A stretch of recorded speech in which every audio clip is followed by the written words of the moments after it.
costarica.com, la firma legal de prestigio. El derecho discutido como nunca antes. Bufete de Costa Rica, el podcast. El tema de hoy es Función electoral en Costa Rica, sus características y principios. Comenzamos con un nuevo podcast. ¿Qué más? ¿Todo bien? ¿Listos para una nueva sesión de Bufete de Costa Rica? Hoy nos adentramos en un tema que es la columna vertebral de nuestra democracia, función electoral en Costa Rica, sus características y principios. Para empezar, destaca la valiosa investigación del licenciado Larry Hans Arroyo Vargas, que guía el contenido de esta charla. Y para desgranar este tema, tenemos a nuestra mesa de lujo, Ricardo, nuestro capitán de industria, Andrea, la voz de la realidad, Eva, la guardiana del bienestar, Henry, el pensador sistémico, Paula, con el testimonio que inspira a la acción, y Leonardo, el hombre del sistema. Vamos a empezar por el principio, sentando las bases con nuestro primer bloque sobre los fundamentos teóricos de la función electoral. Excelente punto de partida, Flor, porque para entender el valor de una estructura, primero hay que entender sus cimientos. La función electoral en Costa Rica no es un simple mecanismo administrativo, es un pilar estratégico de nuestro Estado social de derecho. Es el garante de la alternancia pacífica en el poder, y eso desde una perspectiva de inversión y estabilidad a largo plazo es oro puro. Un momento, Ricardo. Antes de que nos elevemos a las altas esferas de la teoría del Estado, bajémoslo a la calle. Para la persona que nos escucha, para el empresario, el trabajador, el estudiante, ¿por qué debería importarle este tema más allá del día de la elección? Suena a algo que solo le interesa a los abogados y a los políticos. ¿Cuál es el impacto real en su vida? Esa es precisamente la pregunta clave, Andrea. La respuesta es que esta arquitectura, como la llama Ricardo, es la razón fundamental por la que las transiciones de poder en Costa Rica son pacíficas y no traumáticas. No es un accidente, es el resultado de una decisión histórica consciente: sacar al árbitro del juego político. En la mayoría de los países se habla de tres poderes: ejecutivo, legislativo y judicial. Costa Rica, en su sabiduría post-48, entendió que el control del acceso al poder no podía estar en manos de ninguno de ellos. Creó un sistema aparte, un verdadero órgano extrapoder. Henry tiene un punto doctrinalmente sólido. El artículo 9 de nuestra Constitución Política es explícito y de una claridad monumental. Después de describir los tres poderes tradicionales, añade un párrafo que lo cambia todo. Cito de memoria: un Tribunal Supremo de Elecciones, con el rango e independencia de los poderes del Estado, tiene a su cargo en forma exclusiva e independiente la organización, dirección y vigilancia de los actos relativos al sufragio. Fíjense en la terminología: rango e independencia, exclusiva e independiente. No es una función administrativa, es una función estatal de la más alta jerarquía, un blindaje constitucional contra la injerencia política en el corazón mismo de la soberanía popular. Y ese blindaje, Leonardo, es lo que construye la confianza. La Constitución lo eleva a un deber cívico primordial y obligatorio. No es solo un derecho que puedes tomar o dejar, es una responsabilidad compartida. Cuando la gente siente que su voto está protegido por una institución de ese calibre, que es tan poderosa como el presidente mismo, el acto de votar adquiere una solemnidad, una dignidad que es la base de la legitimidad de todo el sistema. Entiendo la teoría y la solemnidad, Eva, pero en la práctica, ¿esa independencia es real o es una percepción cultivada? Porque al final del día los magistrados son personas, son nombrados y viven en el mismo ecosistema político que todos. ¿Hasta qué punto ese cuarto poder no es permeable a las presiones de los otros tres? ¿La gente en la calle realmente lo ve como un poder equitativo o solo como el departamento de elecciones? Es una excelente pregunta de gestión de riesgos, Andrea. Piénsalo en términos corporativos. ¿Tú no pondrías al CEO a cargo de la auditoría interna? Sería un conflicto de intereses monumental. El diseño costarricense es la máxima expresión de la separación de funciones. Al darle al TSE su propio presupuesto, autonomía y la última palabra en la materia, creas un auditor del sistema político que es creíble. Y esa credibilidad es el activo más valioso del país. Sin ella no hay certidumbre, no hay inversión, no hay estabilidad. Y esa certidumbre se siente. Recuerdo mi primera vez votando. Había una sensación de ritual cívico. No era solo un trámite, era participar en algo que mis abuelos me contaban que costó sangre. Esa fe en que el resultado será respetado, sin importar cuán cerrado sea, no nace de la nada. Nace de saber que existe esta fortaleza institucional, este hábito incuestionable. Es un legado que se vive en cada elección. Exacto, Paula. Y ahí unimos todo. La estructura legal que menciona Leonardo genera la confianza que describe Eva, que a su vez produce la estabilidad que valora Ricardo y que se traduce en esa experiencia cívica que tú sientes. Pero para que esa maquinaria funcione, no basta con la estructura. Debe operar bajo un código de conducta muy estricto. La pregunta entonces es, ¿cuáles son esas reglas de oro, esos principios inquebrantables que guían cada acción y decisión de este cuarto poder?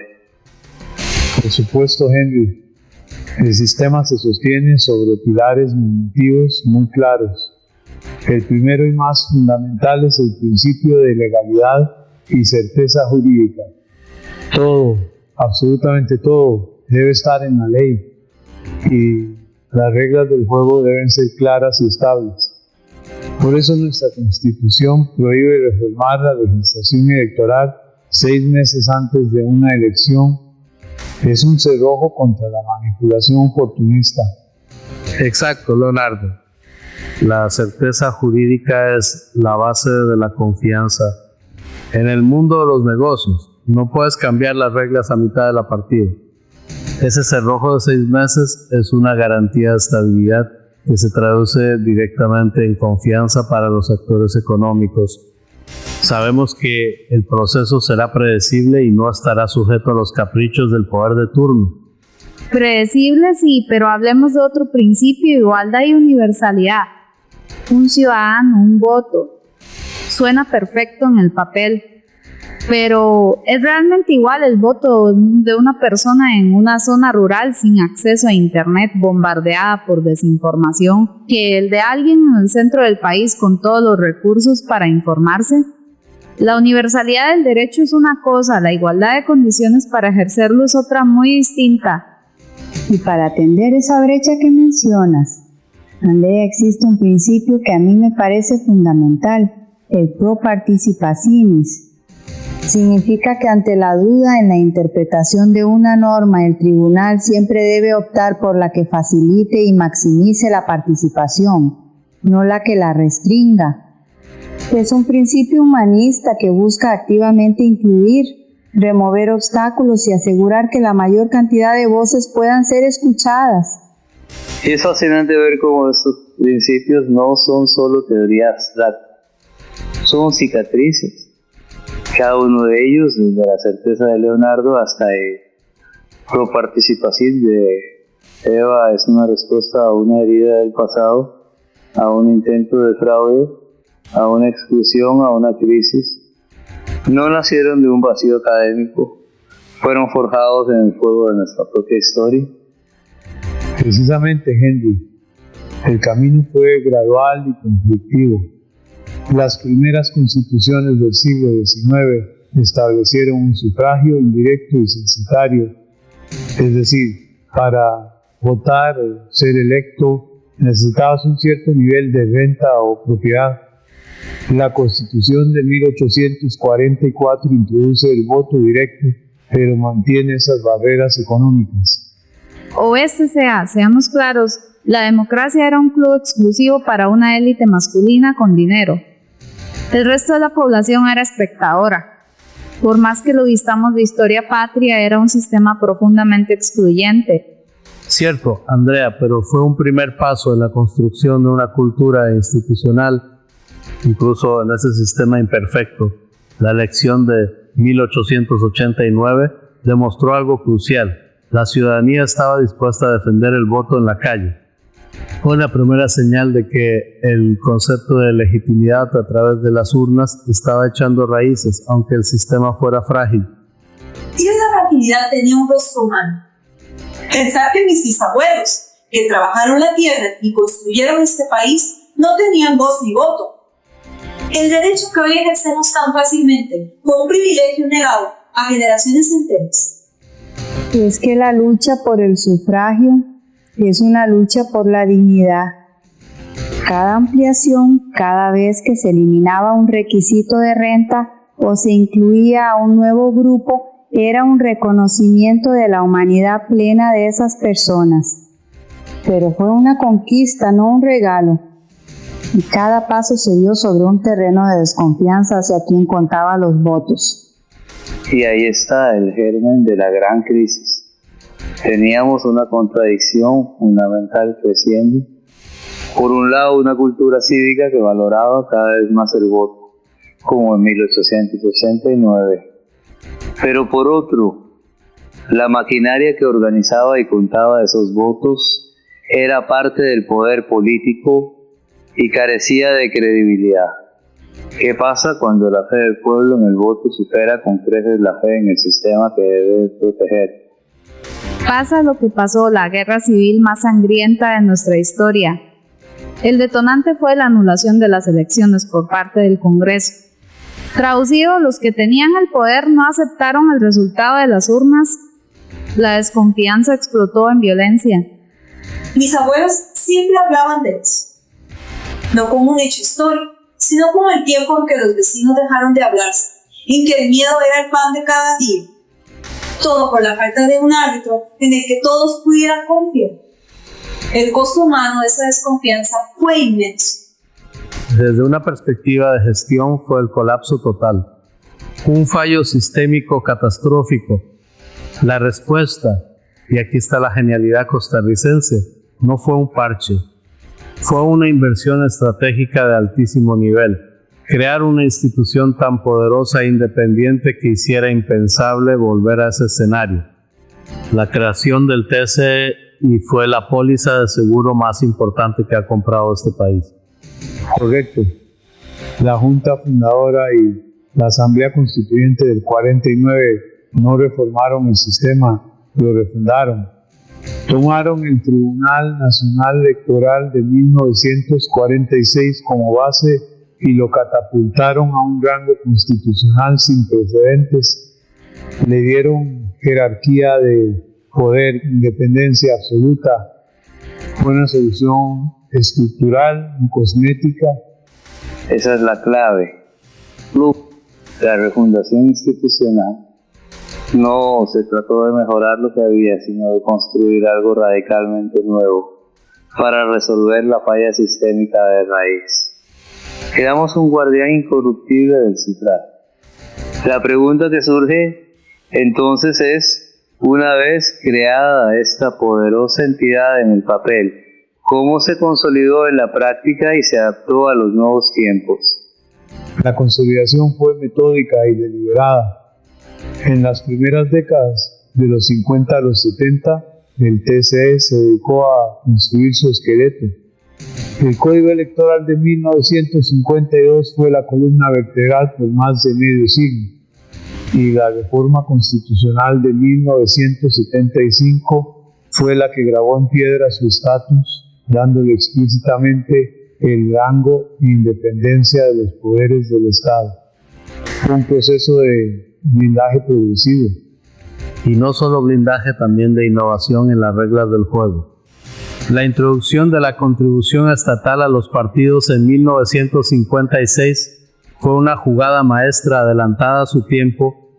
Niveló el campo de juego, redujo la dependencia de financistas privados, y reconoció que una democracia sana requiere una competencia de ideas, no solo de billeteras. Es una inversión, no un gasto. Pero esa modernización fue lenta, ¿no? Suena que durante décadas se enfocaron en la estructura y no tanto en la gente. La verdadera expansión de derechos llegó mucho después. Tienes razón, Andrea. Fue un proceso, pero cuando llegó fue transformador. La década de los 90 marca un punto de inflexión. La introducción de la cuota del 40% para mujeres en 1996 fue el primer gran paso para entender que la democracia no es solo contar votos, sino asegurar que todas las voces estén representadas. Y el nuevo Código Electoral de 2009 lo llevó al siguiente nivel con el principio de paridad y alternancia. Y el voto en el extranjero. Para miles de ticos que, como yo en algún momento, vivimos fuera, esa modernización significó volver a ser parte de todo. Dejó de ser una decisión que veíamos por las noticias a ser algo en lo que podíamos participar activamente. Vemos entonces dos fases claras. Una de consolidación, de construir el castillo y las murallas, y otra de modernización, de abrir las puertas y ventanas de ese castillo para ampliar derechos. Pero todo este edificio, desde el primer ladrillo del 52 hasta las últimas reformas, se sostiene sobre un andamiaje legal muy específico. ¿Cuál es ese mapa normativo que detalla cada función y cada poder del TCE hoy en día? El mapa es claro y jerárquico, Henry. En la cúspide está la Constitución Política, nuestro documento fundacional. El artículo 99 reitera la competencia exclusiva del TCE y el 103 brinda sus resoluciones como irrecurribles, salvo por prevaricato. Debajo está el Código Electoral de 2009, que es el manual de operaciones exhaustivo. Ese artículo 103 es el que garantiza el cierre de ciclo. Para el mundo de la inversión y la estabilidad, saber que el resultado electoral es final y no se va a enredar en un limbo judicial por años es crucial. El TC habla y el capítulo se cierra. Eso no tiene precio. Un momento. A mí me preocupa otro artículo del 102, que le da al TCE la potestad de interpretar en forma exclusiva y obligatoria las normas electorales. Si sus decisiones son irrecurribles y ellos son los únicos intérpretes autorizados, ¿no los convierte eso en una especie de poder absoluto dentro de su feudo? ¿Quién los controla a ellos? Parte del control. Andrea viene de un nivel superior. El artículo 7 de la Constitución pone a los tratados de derechos humanos por encima de las leyes. Instrumentos como la Convención Americana garantizan un piso mínimo de derechos políticos que ni siquiera el TCE puede ignorar en sus interpretaciones. Es un ancla humanista ese poder inmenso. Exacto. Entonces tenemos una estructura con un intérprete supremo, como dice Andrea, pero anclado a principios superiores, como apunta Eva. Esto sugiere que la ley electoral no es solo lo que está escrito en el código. La ley es, en la práctica, lo que Durán dice que es en sus fallos. Por lo tanto, para entender el sistema de verdad no basta con leer la norma, hay que analizar cómo se ha aplicado en los casos más conflictivos. Exactamente, Henry. El artículo 102, inciso 3 de la Constitución es la clave de todo. Le da al TCE una facultad que es casi legislativa, interpretar las normas de forma exclusiva y obligatoria. El Código Electoral lo reafirma. Sus interpretaciones son vinculantes para todos, erga omnes. En la práctica, esto convierte al tribunal en un legislador positivo en materia electoral. No solo aplica la ley, la crea y la adapta a través de sus fallos. Un momento. Ahí es donde yo no termino de entender. Si sus fallos son la ley y son irrecurribles, volvemos a mi pregunta, ¿dónde está el freno? ¿Qué pasa si una de esas interpretaciones se va de viaje y viola un derecho fundamental? Porque sí existe la Sala Constitucional, la Sala Cuarta. Ellos no tienen nada que decir. Ahí está la belleza y la complejidad del sistema, Andrea. No es un poder absoluto. Es una dualidad, una tensión dinámica y productiva. El TSE es el juez supremo de los actos electorales. La Sala Cuarto es la guardiana de la constitucionalidad de las normas que rigen esos actos. Es un freno en contrapeso no codificado, pero muy efectivo. El TSE vela por la operatividad y la certeza del proceso. La Sala Cuarto vela por los derechos fundamentales. Es como tener un gerente de operaciones ultra especializado y un comité de auditoría y ética supremo. El gerente asegura que la línea de producción funcione sin fallos, con certeza. El comité se asegura de que esa línea de producción no viole las políticas fundamentales de la compañía. Es un diseño de gobernanza brillante. Entiendo la teoría de la tensión y el diálogo entre dos gigantes. Pero para que no se quede en el aire, me gustaría saber, ¿ha habido casos reales de carne y hueso donde ese choque o esa colaboración entre el TSE y la Sala Cuarto haya cambiado las reglas del juego para la gente? Absolutamente, Paula. El caso más potente y reciente es el de la paridad de género. El TSE aplicaba la paridad, sí, pero permitía a los partidos poner hombres encabezando las listas en las provincias más ganables. Fue la Sala Constitucional, con su sentencia de 2015, la que dijo no, la paridad debe ser horizontal. Obligó a alternar por sexo los encabezados de todas las nóminas. Eso no fue una simple interpretación, fue una revolución silenciosa que cambió la cara de la política. Y a la inversa, a veces es el propio TSE el que innova. El amparo electoral fue una creación puramente jurisprudencial del tribunal. Antes de que estuviera en el código, el TSE lo creó para proteger los derechos de los afiliados dentro de los partidos. Le dio una herramienta al miembro de base para defenderse de los abusos de las cúpulas partidarias. Pero esos cambios llegan de verdad a la raíz. La paridad horizontal es un avance inmenso, Eva, no lo niego. Pero ¿cambió la cultura machista dentro de los partidos o solo los obligó a maquillar las listas? ¿El amparo electoral realmente empoderó al afiliado común o se convirtió en otra herramienta para las luchas entre facciones? Tienes razón en que la ley no cambia la cultura de un día para otro, Andrea, pero establece un nuevo estándar. El caso del financiamiento político es otro ejemplo. La Sala Cuarto declaró inconstitucional el sistema que se basaba solo en los resultados porque fosilizaba el poder en los partidos tradicionales. Esa decisión abrió la puerta a nuevas fuerzas políticas. Al final lo que estos casos demuestran es que el sistema tiene una capacidad de autocorrección asombrosa.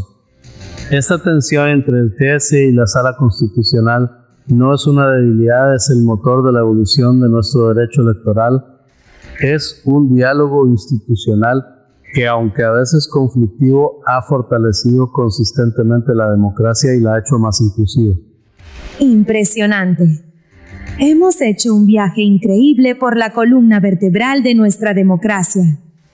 Empezamos con los sólidos fundamentos teóricos de la función electoral, entendiendo por qué nuestro TSE es un verdadero cuarto poder. Luego desgranamos los principios rectores, esas reglas de oro que guían cada decisión.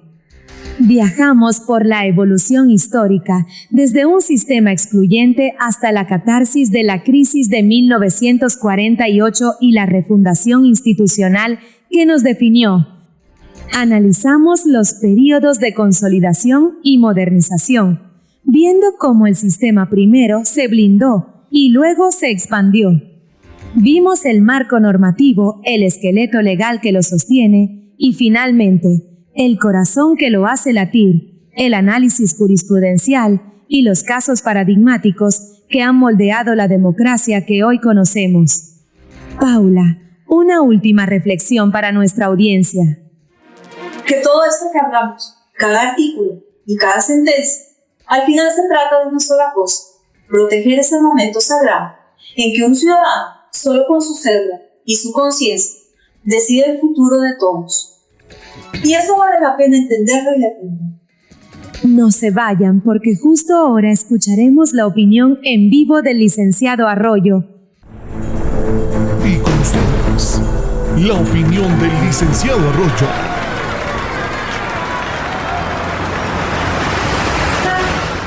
No hay votos de primera y segunda clase en Costa Rica. La función electoral se resume en un ciudadano, un voto, lo que asegura que la voz de cada persona tenga exactamente el mismo peso. La confianza pública en los procesos electorales descansa sobre pilares esenciales que garantizan la equidad de la contienda. En el sistema costarricense, los principios de independencia e imparcialidad institucional son la piedra angular que sostiene la credibilidad del Tribunal Supremo de Elecciones y por ende de la democracia. El sistema está diseñado para que todos los ciudadanos que cumplan los requisitos legales puedan ejercer su derecho sin discriminación alguna. De este modo, el sistema no solo protege el voto, sino que promueve activamente la participación de todos y todas. Comprender esta arquitectura institucional es clave para valorar la solidez de la democracia costarricense. No se trata solo de emitir un voto, sino de confiar en un sistema diseñado para protegerlo. Es crucial entender que la función electoral está orientada a servir al ciudadano. No es un aparato de poder, sino un instrumento para canalizar la soberanía popular. Conocer estos principios nos permite ejercer nuestros derechos de manera más consciente desde el centro del proceso democrático.